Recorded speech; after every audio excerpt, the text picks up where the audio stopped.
I had a request from a possible buyer of my 2001 Glastar here, and this is not a professional video. This is a backyard. We live on an air park here, and this is just a backyard video using my iPhone here to give any potential buyers a good look at my aircraft here. I'm going to not try and add in everything that is on the spec sheet, but I will try and give a good look at the aircraft here. Okay, let's pull back here a little bit.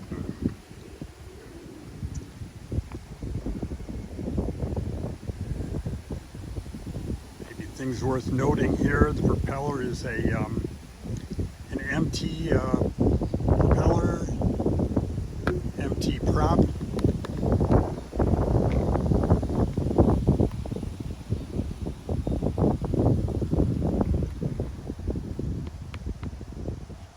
This prop was new, I don't know, I'm guessing maybe 15, 16 years ago, and was recently overhauled when we replaced the engine on this Glastar.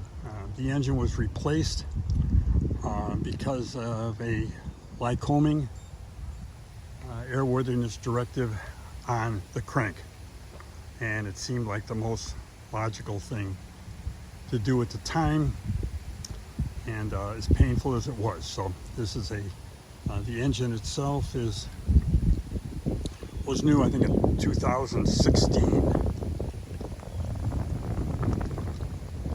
Looking around here, little pedostatic or static ports, I should say, one on each side, split. These are soft field tires. The air intake is, I wish I had the cowls off of this, but it's a kind of a big process. So the air intake is an RV air intake with an air filter underneath.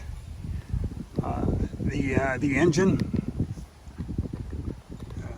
good look here.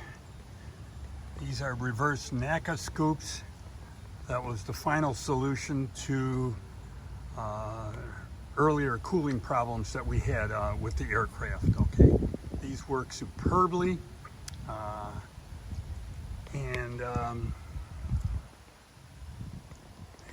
made out of carbon fiber, and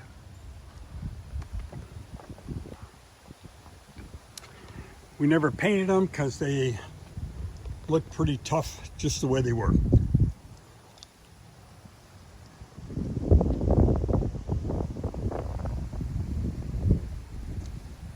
There are a few antennas on the underside of the aircraft.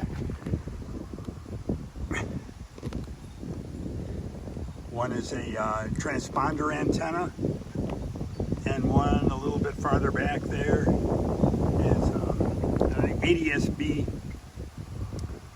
receiver antenna.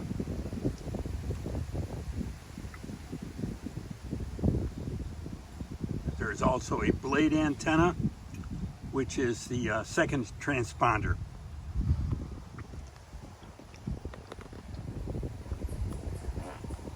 Looks like a little fuel drain here, which is not a fuel drain.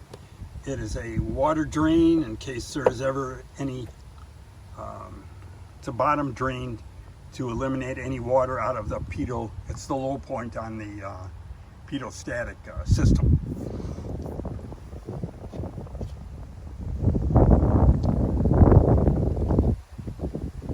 This is an AOA, angle of attack, heated pitot tube.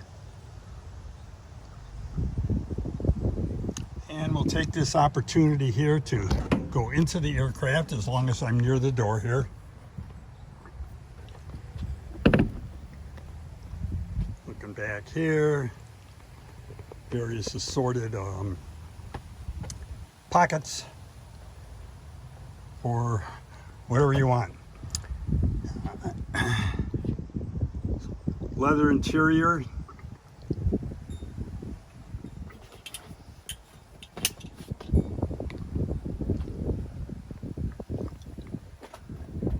And let's back up a little bit here. There, that's a little bit better. And in this panel right here, we have the 406 emergency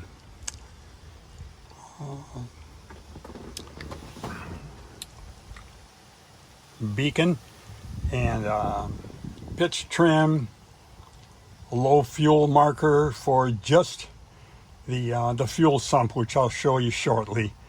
And we've got auxiliary fuel pump transfer switches that are and a fuel indicator specifically for the last 9 gallons in the fuel system at the bottom. Little electric prime switch. I won't go over all the switches here.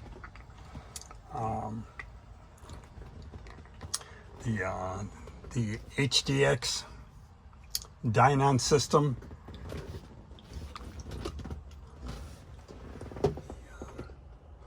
AV30 instrument. Here is the ILS indicator for the Navcom 2. Up here, the PS or PMA 4000 PS Engineering intercom, which I love that little guy. It just works. This is the Dynon autopilot control optional panel. And of course the Garmin GTN 750 Navcom. Suppose I could turn this on here. And someone asked about the controls.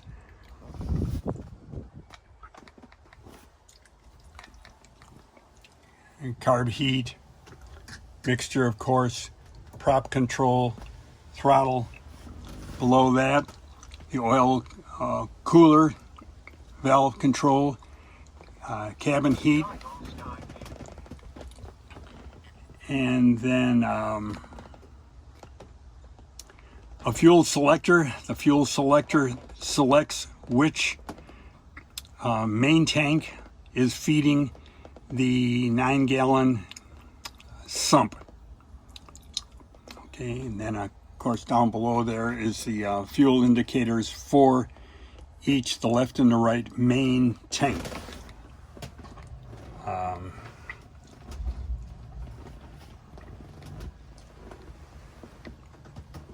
Control, push to talk switch, left right trim, up down trim. On the right side there is a for the co-pilot, there is a switch for the transmit button. We've got Hobbs meters over here for engine time, and Hobbs meters for air time. Hobbs meters for, excuse me, I don't have a script for this. It's the airframe time and current engine time on a brand new zero time remanufactured Lycoming engine. That's of course is my backup altimeter and various circuit breakers that are operating outside of the load control.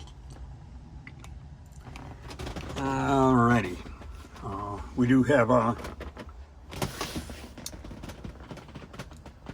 rudder pedals with brakes on both sides. That was an option. Cabin air vents. Doors function, opening and closing. We've got our Rosen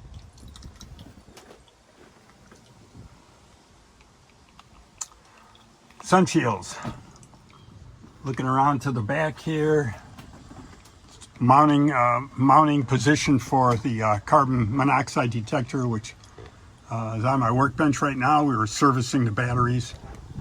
And then a backup ACR personal locator transmitter. Some of these were specifically installed prior to a flight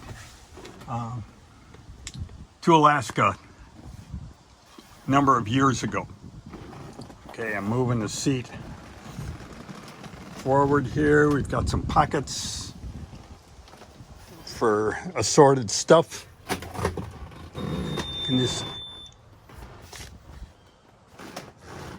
And again, some more assorted stuff, fire extinguisher. And right now I'm looking back into the baggage compartment. And right here we're looking directly at the 9-gallon sump tank.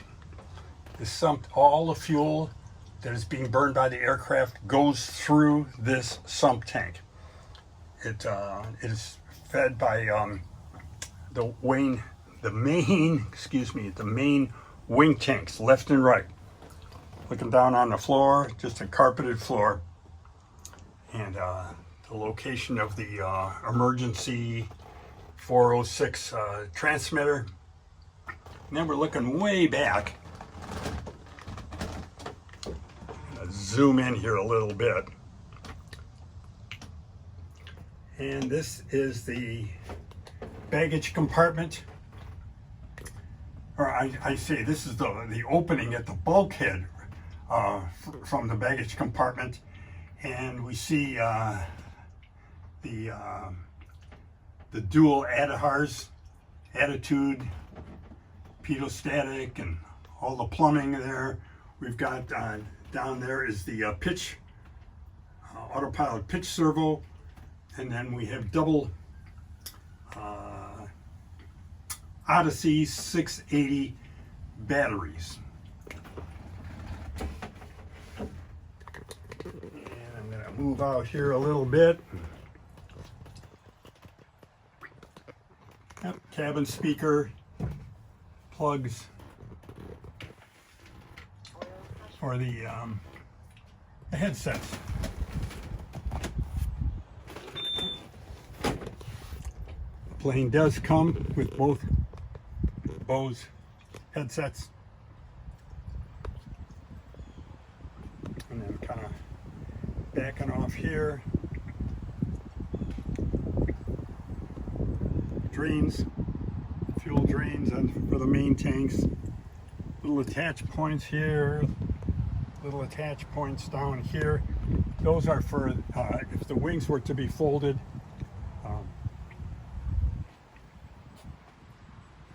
Those are support. This is the avionics that, as they're fired up here, and we maintain current IFR databases on that. And so over here is the mounting for iPad that has approach plates in it, and ForeFlight. Just attaches up there. And backing out here.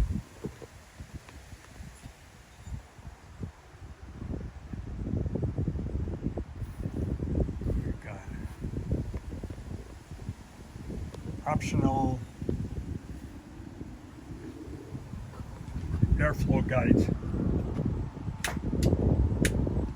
Just turned off the master switch there.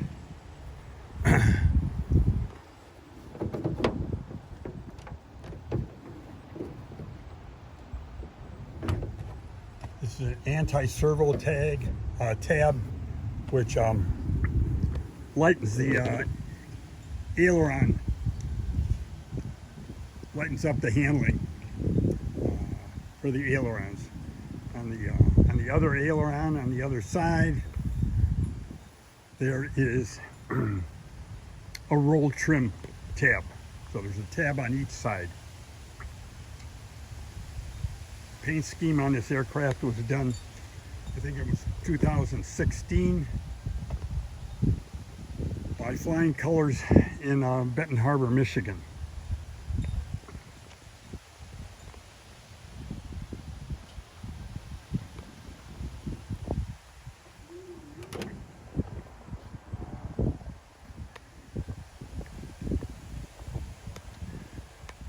Most of the antennas are internal, but I wanted there are two nav antennas, one in a wingtip and it's buried, but over the years I wanted a surefire, not experimental nav antenna. Okay, I guess that's kind of dates the aircraft a little bit, but I think it looks cool anyway. Going down here, scoot down here a little bit. This is a, I think it's called an Alaska Airframe T3 tail wheel suspension. Marvelous little device, and it really tailed, or okay, what's the word? It tamed the tendency for the tail to bounce on landing, and so there. And a little wire going to the electric trim, servo here.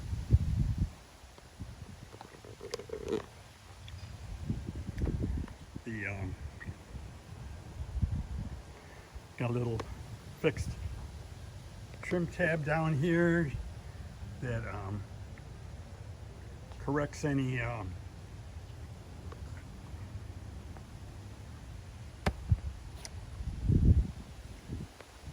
rudder trim in flight, so the plane flies straight.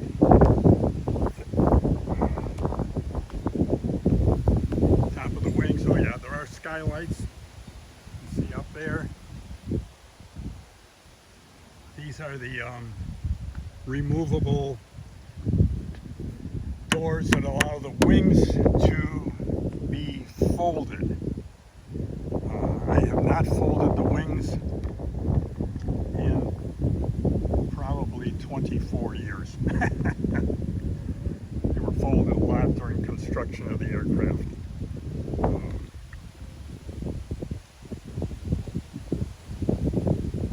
I'm going to make a slight break in the video here for a second while I drop the flaps.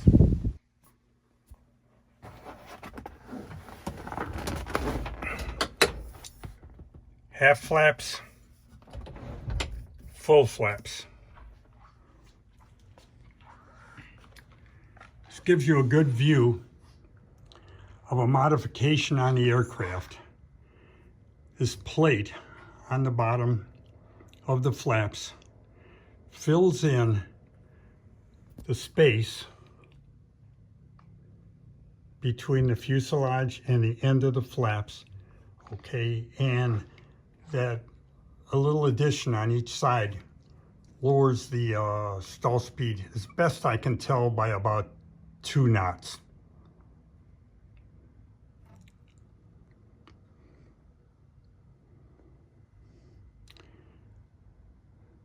Little bit of splattered mud on the bottom of the flaps. And that's about it. And hope you liked the tour of my Glastar.